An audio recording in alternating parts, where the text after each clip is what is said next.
Hi there, thanks for watching this video. You can get this invoice template free of cost. All you have to do is like this video, share it, and follow Excel material for more free and exciting Excel materials. So here is the quick instruction for all of you guys. Just go to the product detail tab.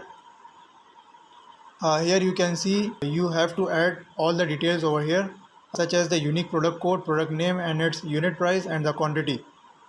And once you have done with all these details on the product details tab, go to the GST invoice template and add particular code of the product over here, just like for example 1001 of the product 1. And once you add the product code, so the data auto populated in these gray shaded areas, just like the product name and the unit price.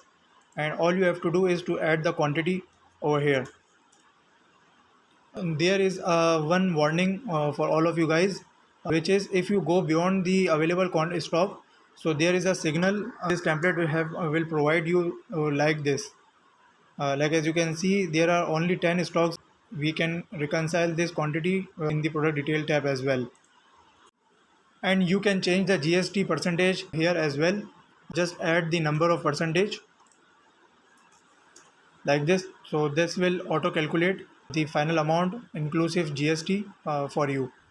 So there is all enough, guys. I hope you like this invoice template, and don't forget to follow Excel material for more free and exciting Excel materials in the future. Thanks and have a great day all of you.